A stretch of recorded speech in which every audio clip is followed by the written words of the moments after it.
commençons notre rencontre avec la saison 2017-2018 de l'Opéra Grand Avignon avec un grand changement. Et c'est l'occasion pour nous de vous présenter cette saison et toute cette dynamique qui va refléter autour avec son directeur Pierre Guérard. Bonjour. Bonjour. Et merci d'être là. Je vous en prie, c'est un plaisir. Alors on se trouve dans la nouvelle billetterie de l'Opéra Grand Avignon, donc ce qu'on appelle l'espace Vaucluse, oui, sur la place de l'Horloge. Tout à fait. Pendant ces quelques temps de rénovation de l'Opéra Grand Avignon, si vous voulez bien nous en parler. Eh bien, en fait, pendant 2 ans, nous avons la chance de bénéficier de ce lieu qui se situe juste en face de l'Opéra du Grand Avignon, et nous allons donc y développer toutes nos activités pendant ces 2 années, puisque l'Opéra va être en travaux. Et bon, pour nous, c'est une chance de pouvoir rester en centre-ville, pour rester proche du public avignonnais, et d'avoir une vitrine sur l'ensemble de la population et aussi sur les touristes qui passent régulièrement ici devant pour aller visiter le Palais des Papes. Alors cette saison va être, on va dire, délocalisée à quelques kilomètres de l'Opéra et même autour, puisqu'il y a une saison, ce que l'on appelle une saison hors les murs, tout à fait, dans tout le territoire, sur tout le territoire du Grand Avignon, à la fois sur l'Opéra, la nouvelle salle que l'on appelle Confluence, qui va se situer à côté de la gare TGV. En face de la gare TGV. Oui, et puis donc une partie aussi qui sera dans les différentes communes du Grand Avignon. Alors nous n'allons pas couvrir l'ensemble des communes en une seule année, mais sur les 2 ou 3 années à venir, l'ensemble des communes recevra un spectacle de l'opéra. Nous commençons par exemple le 20 octobre avec un spectacle de ballet à la salle Galliard, Rochefort-du-Gard. C'est pour nous l'exemple d'une décentralisation réussie, puisque nous allons investir un gymnase, une grande salle qui est très très belle, mais nous allons devoir monter à l'intérieur un plateau, une scène, des loges, accueillir du public. On compte à peu près mettre 300 chaises dans ce lieu. Voilà, et c'est pour nous vraiment une nouvelle aventure qui commence, et nous en sommes très heureux. Alors est-ce que quelque part c'est pas non plus une expérience aussi pour apporter le spectacle au public, de l'amener quelque part vers chez eux finalement? Oui, alors nous avions déjà vécu cette expérience il y a quelques années avec les nuits de l'Avent et les nuits estivales. Oui. Donc les communes, et que ce soit aussi bien les services que les élus, ont déjà eu cette expérience avec nous d'organiser des spectacles de proximité, et ça avait très bien marché. Je pense qu'on va être dans cette dynamique-là aussi, quoi. Alors, les salles, est-ce que vous pouvez nous les citer? Donc vous avez cité Rochefort-du-Gard, il y a l'autre scène à Vedène, il y a la Chartreuse. Oui, ben voilà, vous connaissez bien le sujet. Et donc, il y a aussi, par exemple, une nouvelle salle qui se crée à Sauveterre, qui s'appelle l'espace culturel Jean Ferrat, qui est une salle de 250-270 places, dans laquelle d'ailleurs le ballet va se produire, mais aussi le chœur de l'opéra au mois d'octobre. Là, et nous allons donc en quelque sorte un peu inaugurer cette salle, puisqu'elle est toute récente, et je crois qu'elle est inaugurée début septembre, pardon, voilà. Donc c'est très très bientôt. Oui. Comment vous avez choisi d'investir ces lieux par rapport au spectacle, par rapport à la programmation des spectacles? C'est relativement simple, puisque bon, déjà les lieux sont très différents selon les communes. Par exemple, dans certains cas, nous allons avoir une église. Bon, il est sûr que dans une église, nous ne pouvons y faire pratiquement que des concerts de musique de chambre ou de musique sacrée. Donc c'est ce que nous faisons. Et d'autres qui sont un peu plus adaptés à la danse, par exemple, ou avec une acoustique propice pour de l'opéra ou un concert, nous allons donc adapter ces spectacles en fonction des lieux surtout, et quelquefois aussi de la jauge, puisque nous avons des lieux dans certaines communes qui sont à 150 places, par exemple, et d'autres comme aux Angles, par exemple au Forum des Angles, où nous avons 500 places, et où nous ferons d'autres spectacles, bien sûr. Ouais. Alors Confluence, c'est une salle avec une jauge de 900 places? Oui, 950 lorsqu'elle sera en formation complète pour le théâtre, pour la danse par exemple. Et comme il y a une très jolie fosse d'orchestre qui est en train d'ailleurs d'être construite actuellement, nous enlèverons 100 places pour mettre à disposition pour l'orchestre. Voilà, exactement. Et donc il y aura 850 places dans ces cas-là. Alors, la programmation que l'on pourra découvrir dans cette salle éphémère sera principalement consacrée à l'opéra, l'art lyrique. Oui, mais pas essentiellement, puisque bon, nous avons quand même une dizaine de moments forts par rapport à l'art lyrique, mais nous avons aussi donc du théâtre. Par exemple, nous recevrons une très très belle pièce avec Laetitia Casta et Raphaël Personnaz, donc d'après Bergman, Scène de la vie conjugale par exemple. Et là, nous serons dans la grande salle bon, il y aura aussi des ballets. Nous allons avoir la chance de recevoir en collaboration avec la Garance, la scène nationale de Cavaillon, en co-réalisation avec eux, et vraiment un petit salut amical parce qu'on a un très beau projet, donc de recevoir une pièce de Joël Pomera qui parle de la Révolution française, mais qui parle d'aujourd'hui en fait, et qui est une pièce participative qui fait appel au public, qui est vraiment un moment fort de notre saison, puisque c'est une pièce qui dure plus de 4 heures, et donc qui s'appelle Ça ira, fin de Louis. Voilà, c'est une pièce qui fait le tour du monde, et on a la chance de la recevoir pendant 2 soirs à Avignon. Je pense que le public va répondre avec enthousiasme à cette proposition. On parlait aussi donc de l'opéra, bien entendu. On aura des moments forts à l'opéra, mais notamment celui de la création à Avignon pour la 2e ou 3e fois dans ce siècle d'un opéra de Poulenc, qui est donc le Dialogue des Carmélites.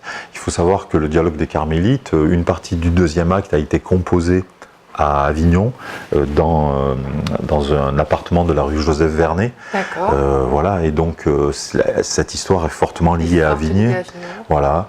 Et mise en scène par Alain Timard, qui est une référence, un grand metteur en scène avignonnais, qui lui aussi fait des mises en scène dans le monde entier, et qui n'avait, donc au Théâtre des Halles bien sûr aussi, et qui n'avait jamais mis en scène d'opéra.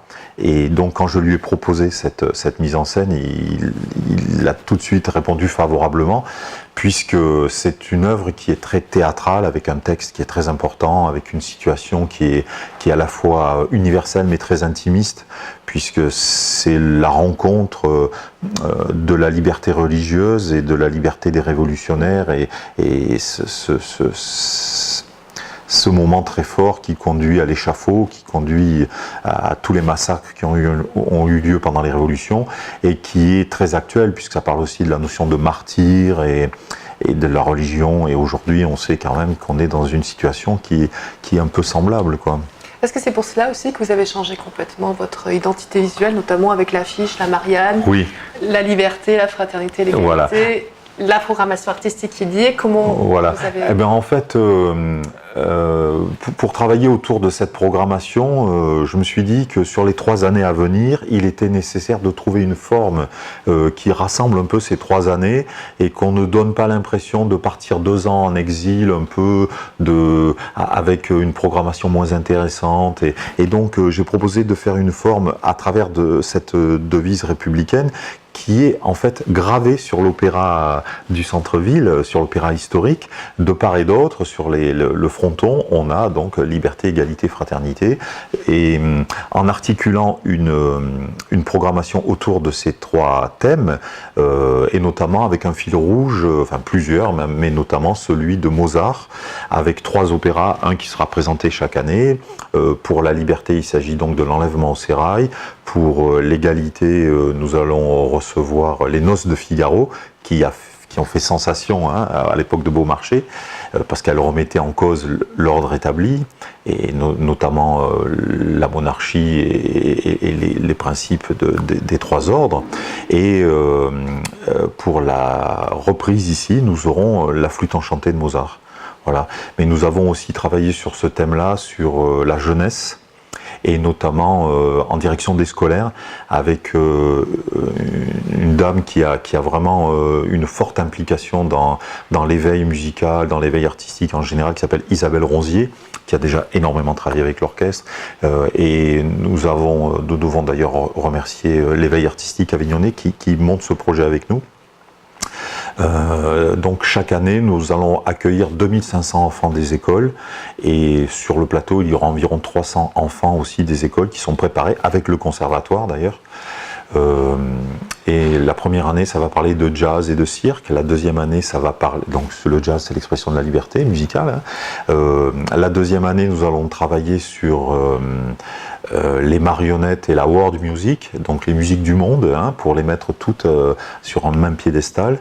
Et donc pour terminer sur la fraternité, nous allons travailler sur le street art et tout ce qui est aujourd'hui proche des jeunes qui se retrouvent à travers des modes d'expression qui leur sont proches et personnels. Voilà. Pourquoi l'opéra justement a cette facilité aussi d'ouvrir vers d'autres musiques et de pouvoir toucher dès le plus jeune âge aussi le jeune public sur des cultures et sur aussi et la création aussi parce que en fait on a souvent tendance à assimiler l'opéra au patrimoine.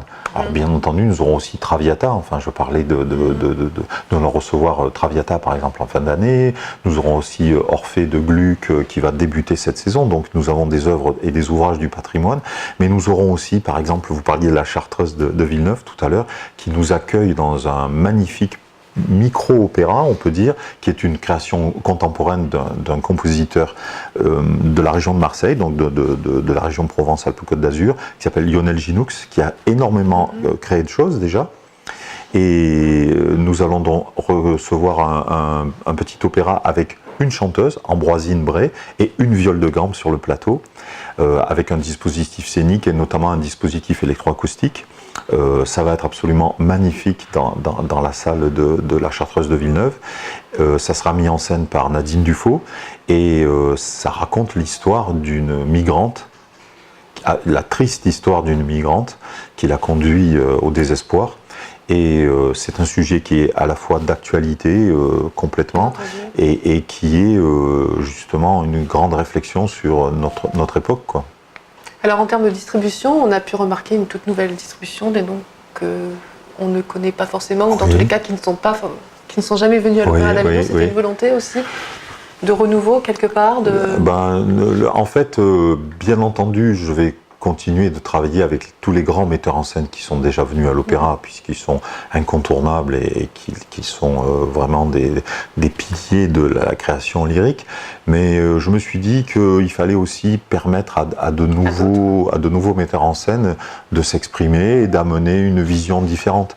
Pour moi, le rôle du metteur en scène est très important au théâtre en général, mais à l'opéra en particulier, parce que c'est quand même un rôle de passeur, c'est un rôle de transmission entre l'œuvre et le public, et la vision du metteur en scène et la proposition qu'il en fait, alors bien sûr avec le scénographe, avec le costumier, avec le chef d'orchestre, puisque c'est une grande équipe de travail à l'opéra, je pense qu'il est important aussi de présenter des formes et des styles et des idées différentes et des propositions différentes, des expériences différentes.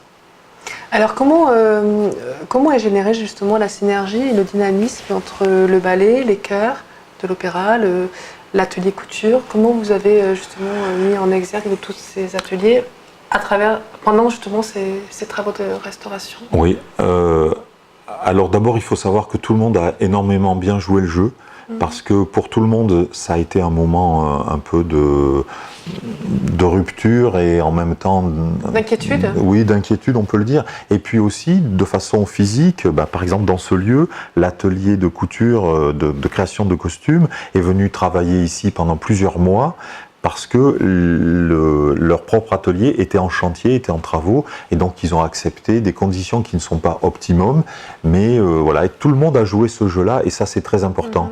C'est pareil pour le ballet, qui a accepté d'aller travailler dans certaines salles du conservatoire, qui a travaillé dans des lieux complètement différents de ce qu'on faisait d'habitude, parce que nous sommes en travaux, et parce que c'est une période un peu compliquée, transitoire, voilà. Alors, la saison commence quand exactement, Pierre Garay? Alors, c'est une très bonne question. Merci de l'avoir posée. En fait, j'ai appris il y a quelques jours avec le cabinet d'architectes, donc nous avions pris 15 jours de retard sur la livraison de la salle. C'est une bonne question. C'est pour ça que vous voyez, ce n'était pas de la flatterie, c'était très sincère. En fait, nous avons pris 15 jours de retard dans la livraison de la salle. Et nous ne pourrons commencer nos spectacles que le 25 novembre. Et c'est d'ailleurs un autre ballet, le ballet de Kazan, qui vient donner le Lac des Cygnes, qui ouvrira la saison du coup, puisque c'est ce samedi-là que nous allons les recevoir. Et tous les spectacles qui étaient du 10 avec l'orchestre jusqu'au 25 sont modifiés. Certains sont annulés, d'autres sont reportés, d'autres se feront dans d'autres lieux. Par exemple, la pièce La dernière bande de Beckett avec Weber sera donc donnée à l'autre scène. Avec un lieu qui est tout à fait adapté, mais qui est différent de celui qu'on avait prévu au départ, à la même date, le samedi 11 novembre. Voilà, il y a des modifications, je ne vais peut-être pas les donner là, parce que ça se retrouve sur le site, bien sûr. Et on a aussi prévenu l'ensemble de nos abonnés ou de nos habitués pour les prévenir de ces modifications-là. Merci beaucoup, Pierre. Voilà, je vous remercie, c'est moi. Merci.